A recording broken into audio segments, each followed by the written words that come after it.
Hello and welcome back to Mass Effect 2. Last time we learned that Harkin is in fact Fade himself, and that allowed us to help Garrus to take down Sidonus. Also, yeah, it does make sense that Harkin managed to avoid C-Sec, since, after all, he was in C-Sec and probably knows all their protocols and perhaps retains some access to their network. This time around, however, we are due for an uncharted world exploration, so let's go right to it. Samara wants to speak with us, but I'm sure she can wait. Let's just go right to it. Samara has asked to speak with you when you have a moment, Shepard. Also, now we have this. Not just more probes, but now we also have an N88 cannon, armor, shields, and sensors. Do we have sensors? I don't remember. Did I also take those? I don't think so, no. Advanced mineral scanner is not there. So what is called sensors then? This is not really categorized correctly, so I don't know. This might actually just be an outright bug, because I'm pretty sure we don't have sensors. Although there should be fuel. Yeah, we have fuel. So this is a bug. It's supposed to say fuel here. Huh. Samara has asked to speak with you when you have a moment, Shepard. But in any case, let's go. Leaving the Citadel, so the place that I want to go to, in fact, is one place that normally you might even forget about. It's the local cluster, because it has 100% on it. However, we've never been there in this game. We did go there in the previous one, though.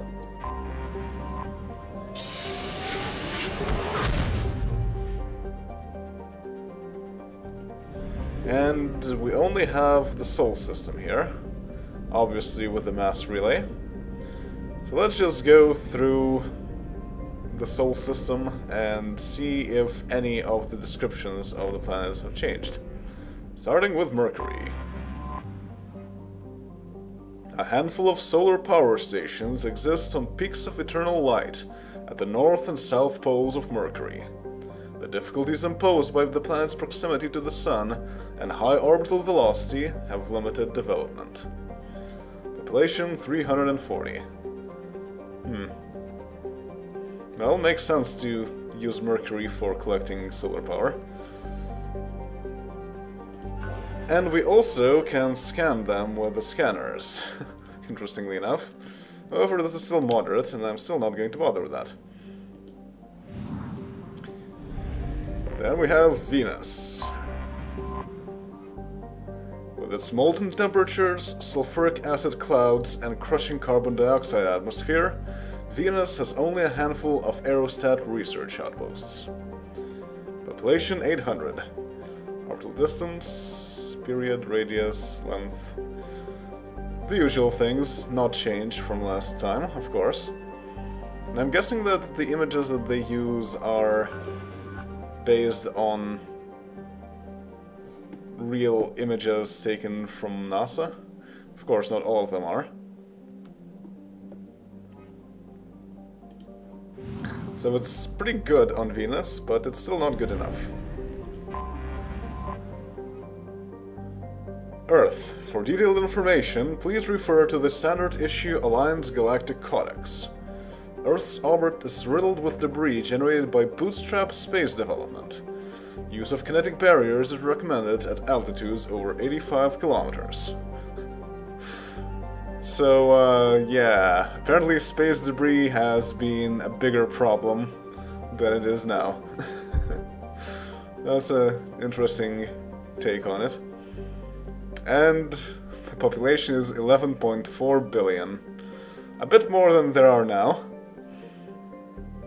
Population at the Lagrange 4 and Lagrange 5 stations are 250,000. So a lot of people just live in space. And temperature of 23 Celsius. I wonder if that's higher than what it is currently. May very well be, but I don't remember exactly. Also, day length is 23.9 Earth hours. Well, we cannot scan Earth, oddly enough.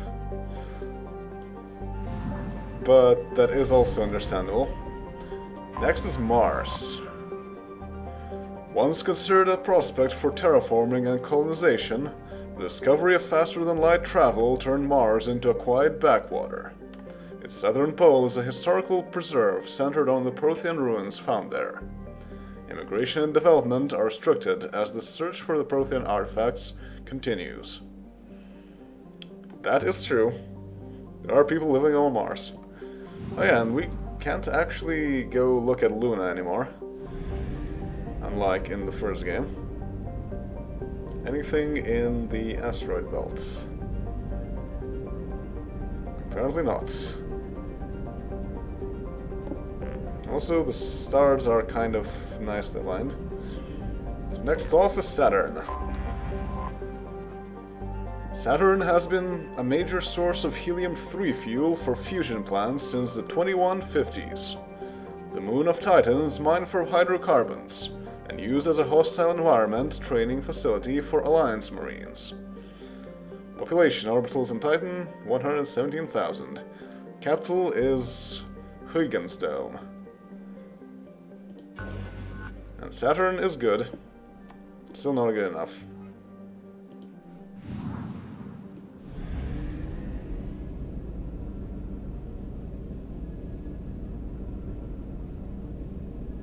Next up is Jupiter. Jupiter's deep gravity well and lethal radiation have kept its moons from being significantly exploited. The largest outpost is Binary Helix Corporation's Nautilus facility, attached to the underside of Europa's ice sheet. Population on all moons is 9,100. So, the Nautilus facility by Binary Helix Corporation. Remember that because that will come up later on. And Jupiter is moderate. So is there a fuel platform here? Apparently not. Okay, next up is Uranus. After the development of Mass Effect FTL drive, distant Uranus was the target of a land rush to exploit its combination of plentiful helium-3 fuel and shallow, for a gas giant, gravity well. Today, Uranus is the largest producer of helium-3 in Alliance space. Population is 371,000, the capital is Sakharov Station.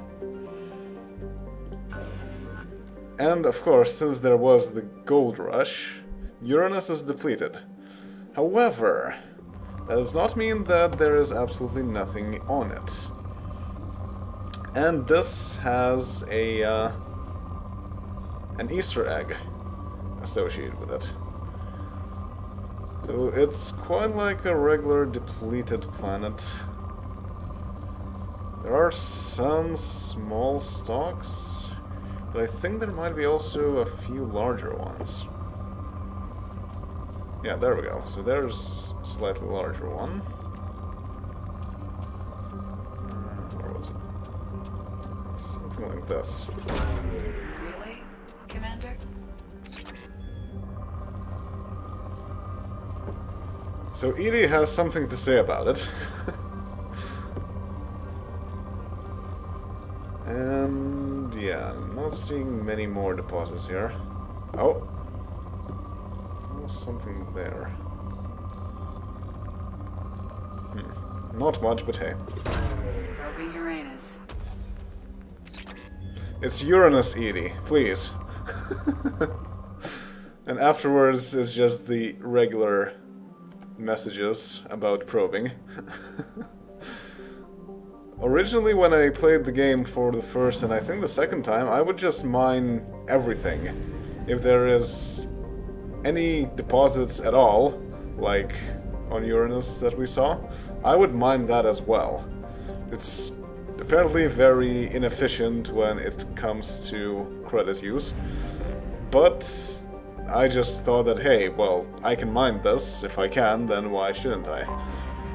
Although apparently it is completely pointless, because there's way too many resources as it is. So when I uncovered that Easter egg, it was on accident, and I had no idea what ED is on about.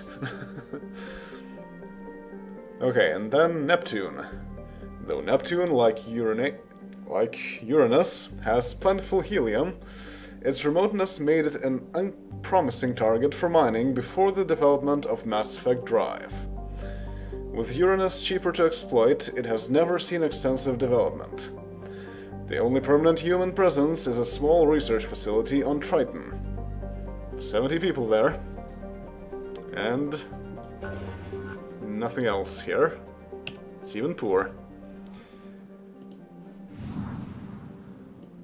And then we also have Pluto. Pluto is one of Sol's numerous ice dwarf worlds. It is mainly of note for being the gravitational anchor for the mass relay to Arcturus. Pluto and the Charon relay, formerly encased in ice and considered a moon, orbit each other.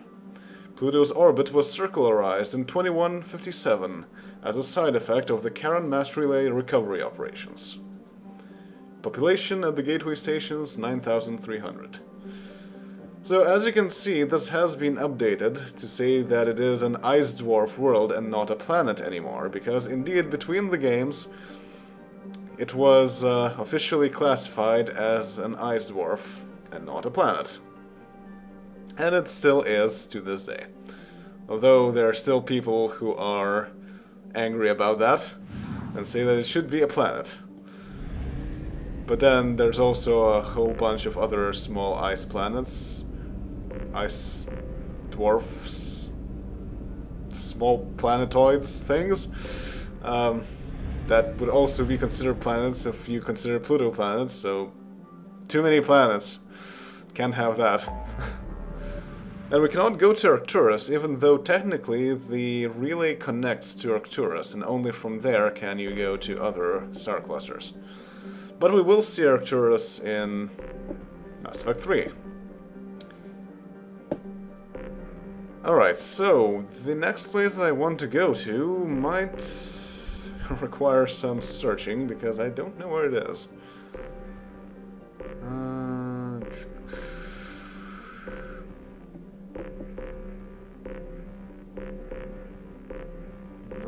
Not that.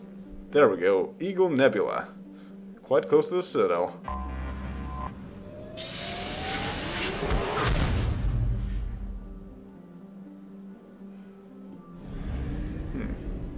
So this is where Corliss was. And we haven't been here ever since. So let's go and explore the star cluster now. First, let's go to Relic.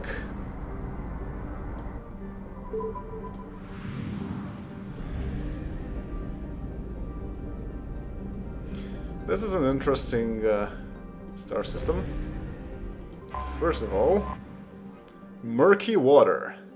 Despite the name, murky water has yet to show any signs of having water whatsoever.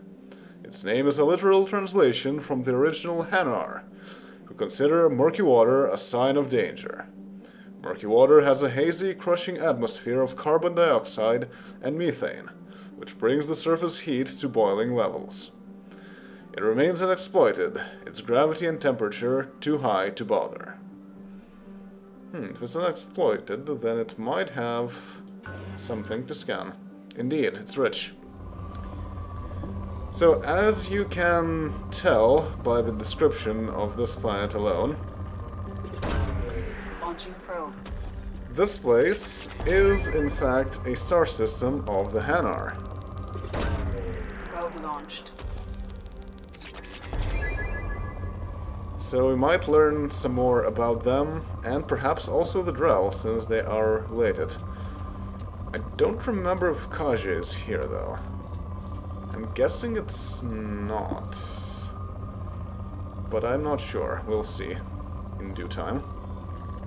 Whoa, that is a lot. 72 going to 75. So yeah, that's 3,000 right there. Whoa! This will make it go below rich. Yep. Still not enough platinum, though. Probe launched. Technically, we don't need any of the other resources, but oftentimes, Launching probe. if you get, for example, iridium or palladium, it also gives you a small bit of platinum while you're at it. Probe launched. And also, it would be very easy to miss something if I didn't launch probes everywhere and see that the planet is depleted. Probe launched.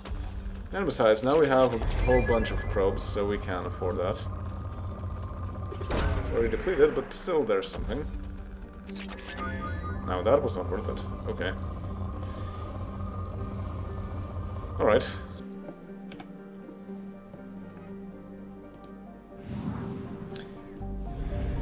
Second is Fitful Current. Fitful Current was so named because it orbits in retrograde, indicating that it may have been an extrasolar planet that was captured by the relic system's gravity well. Large for a rock planet, Fitful Current has only traces of hydrogen in its extremely thin atmosphere. Hanar robo miners have recovered some uranium and thorium deposits from its depths. So it's radioactive. And it's also rich. It's interesting that a surface like this Launching probe. is technically, well, the surface and not an atmosphere. Even though Probe launched. on sight you might think that it is atmosphere instead. I guess those are just really big valleys or something.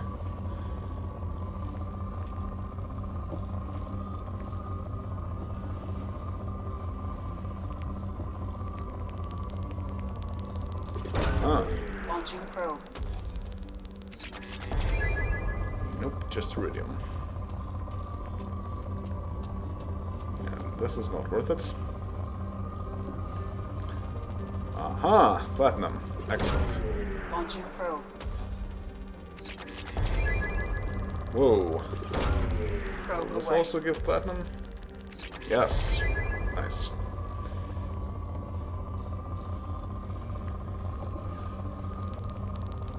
And more richness.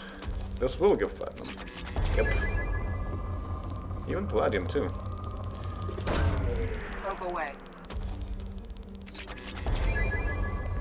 But since now we have all of our Launching probe. crew members, and that was not worth it either, we do know for a fact that we Launching probe. don't need any more resources than we need with getting enough platinum for scar healing. So if I get that unlocked, then I will not bother with Probe launched. with any more probing anymore. Okay, yeah, that's everything here. But we're still missing a lot of it, so it's going to be a while. First land.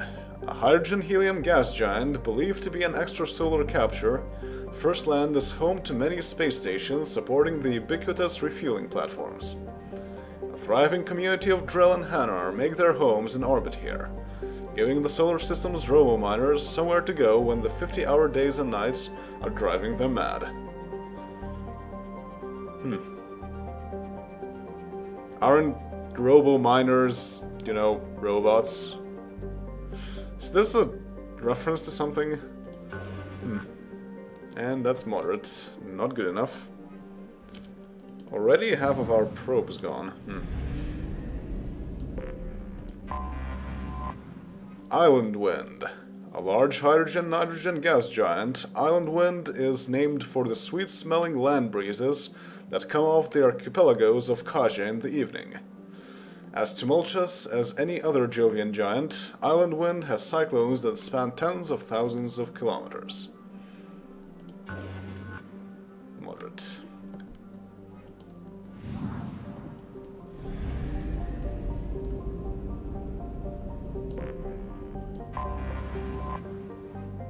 Rough Tide. A dwarf planet with a shroud of carbon monoxide and dioxide that keeps it warm, Rough Tide was so named when large veins of platinum and palladium were struck, and miners from all over the cluster came in to stake their claims. Hanner police and their drill enforcers clashed with Krogan and Vorcha in an ugly series of race riots in the late 2170s, and the planet has only grudgingly kept a shaky peace since then. Yep, it's rich, as you could imagine. So we need more platinum. I suppose one way to go around it without losing probes to things that we don't really care about would be to first throw a probe at the very first deposit that I can find, and then ignore all the other deposits if they don't have platinum. Like here, that actually will have platinum, so it is worth throwing one to.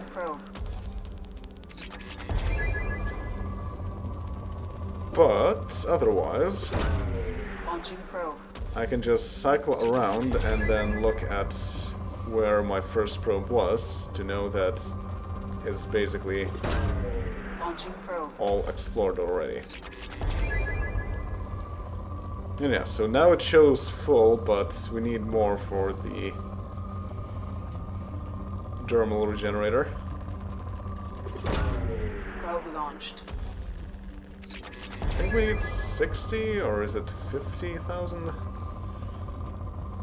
We will get notified when we hit the mark, though. Whoa!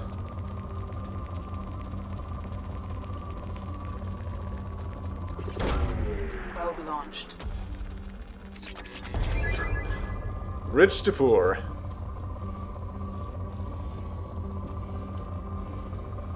And yeah, this is completely empty. So I will just leave it as poor. Yep.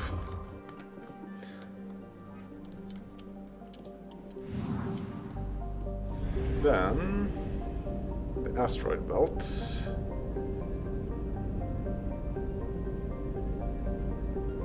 Looks like nothing here.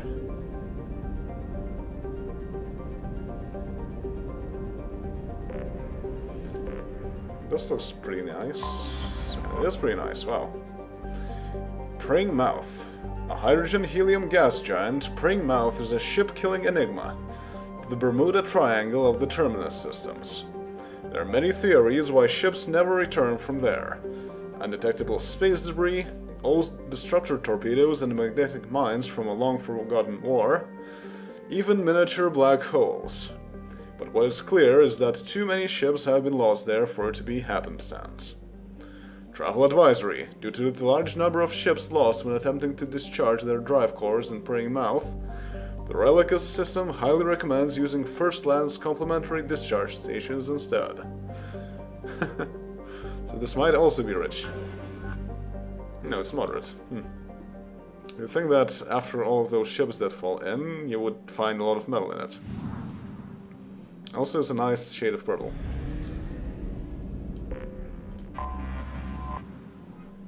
Beach Thunder. Beach Thunder lives and dies on the price of titanium, the metal being the only reason to come to this frozen rock. A best-selling e-novel, The Hard Stuff, has popularized the story of the miners on the planet. It follows the Hanner and Drell robo-miners competing with Krogan and Vorcha, who simply put on environment suits and lays the titanium out more or less by hand. As the novel's promotional screed says, accidents are frequent, rivalries fierce, and vengeance served up fast. So this might be rich too. Yep. This will probably have platinum. Probe away. And it's also the first one anyway.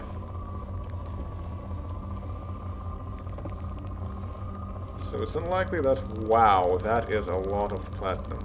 Or iridium, rather. Just how much of it is there? Also 3,000. I thought it would be more. About 5,000, but... that's still pretty good. And yeah, this is not worth it. Still rich, so there's probably one very large deposit somewhere.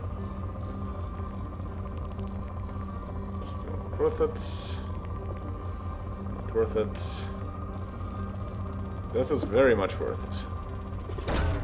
Probe away. Still rich, wow. Okay, this might have some platinum. Launching probe. Nope. This does. Good.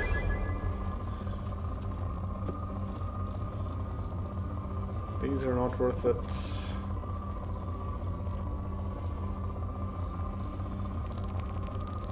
Ooh. Probe launched. Moderates. So there's still some remaining, but it might just be those small deposits that I skipped through. I'll take this too. Launching probe. Four. And yep, that's it. Alright.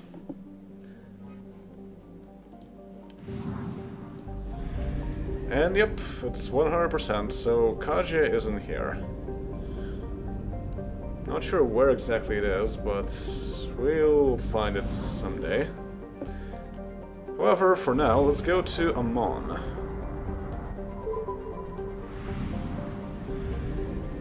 Ooh, this looks like an almost binary system.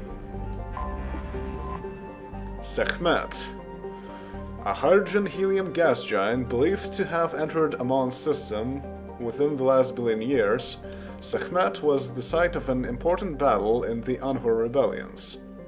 When the Eclipse Mercenary Company sought to capture the refueling stations to deny the rebel supplies, a fighter wing hiding in Sekhmet's rings ambushed them. Eclipse suffered heavy initial losses but destroyed 2 rebel carriers, and forced them to retreat into FTL. This was considered the high water mark of the rebellion.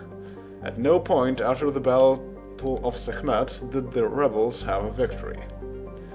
Today, Sekhmet is home to refueling stations and a small war memorial in orbit at the planet's L5 Lagrange point. Anhur rebellions. So someone was rebelling against Eclipse? That sounds like a good cause.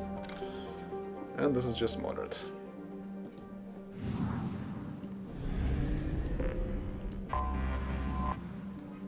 Next up, Sobek. A hydrogen-nitrogen gas giant believed to be an extrasolar capture, Sobek's low-G moons were the sites of many Batarian labor camps during the Anhur rebellions, generating raw materials for the war. When the slaves were finally liberated by Eclipse, the mercenaries found abysmal conditions, including whole camps that lacked mass effect fields to keep the gravity at habitable levels. The widespread bone loss among the slaves was part of their master's final degradation. It would cripple them if they ever left for a standard gravity world. The plight of the slaves soon garnered galactic media attention, and several charities sprang up to pay for their physical therapy and find them gainful employment. Eclipse, normally reviled for their cutthroat tactics and criminal employees, found themselves painted as heroes. The mercenary company still retains an office on Sobek's moon Heket out of nostalgia as much as a business strategy. Okay, so that's what it's all about. Batarians and Eclipse for some reason. I'm not sure why Eclipse was involved, but hey. In this case, they are sort of the good guys then. Anhur. So that's what it's all about. A garden world with heavy populations of humans and Batarians, Anhur was home to one of the ugliest violations of sapient rights in modern human history. A consortium of corporations and corrupt politicians, fearing Batarian economic competition due to their custom of legal slavery, passed a resolution that abolished the minimum wage, effectively re-legalizing slavery on a human-dominated world. Opponents of the motion quickly turned to activism and violence. A civil war erupted, as one side sought to end slavery throughout the system, and another, primarily Batarian faction, called the Neith, sought to keep the slaves they had. The Anhur rebellions raged from 2176 to 2178. The Neith had a significant advantage in ships, labor, and weapons, forcing the Anhur militias to hire mercenary companies to even the odds. In the end, the abolitionists won out, though at the cost of much of their infrastructure. Though Anhur today still has significant natural wealth, it is economically depressed, save for the reconstruction industry. The capital is New Thebes. So if you haven't noticed, all of these names are related to Egypt in some way. Either locations or the names of gods. And the orbital distance is rather long, period rather long as well. Radius is good, day length rather short. Low pressure, quite cold, and high gravity. But it's rich. And rich in platinum too. Probe launched.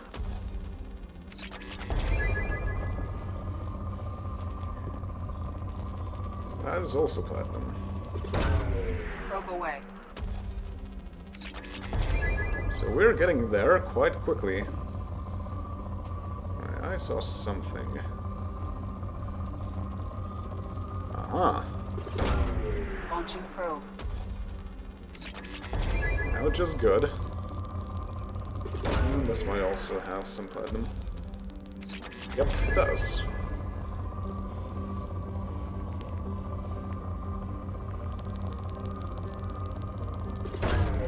Probe launched. Ooh, there's element 0. I don't think this will have that, will it? Oh, it does. Huh, okay.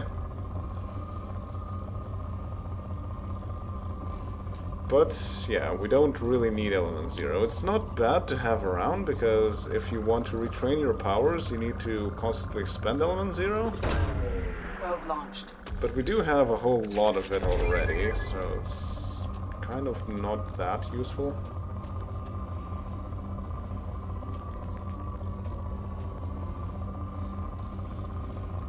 These are definitely not worth it. This is nice. Probe launched. Now just moderate. So lots of platinum. More platinum. Probe launched.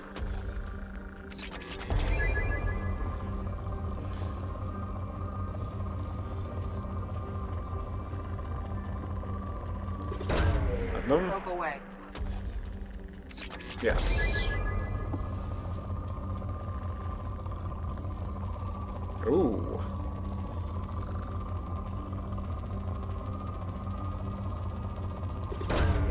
Probe away. Bit of everything. And this will have a bit of everything too. Probe away. And now it's down to being poor. And we are down to 12 probes.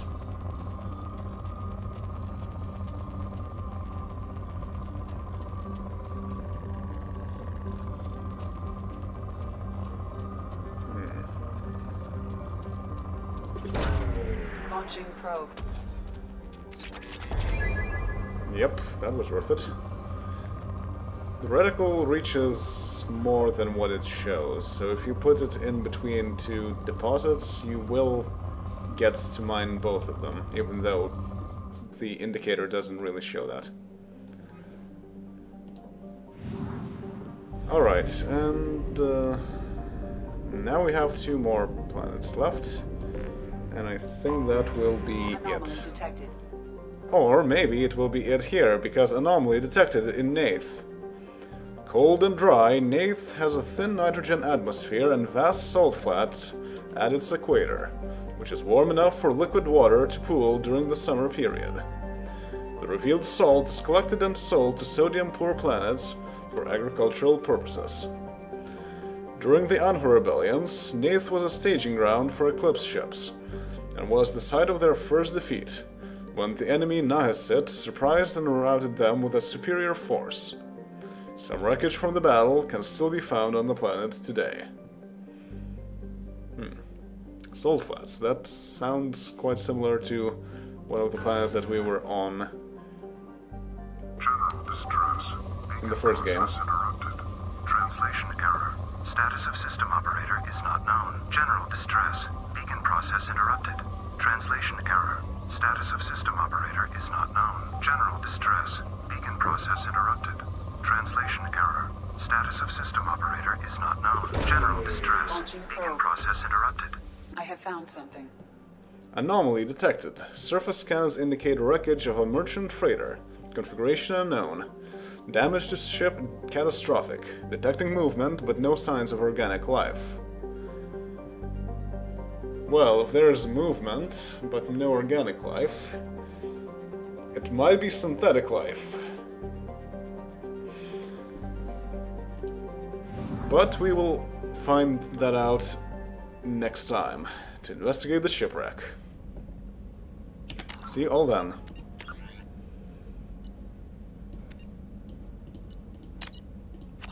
Later.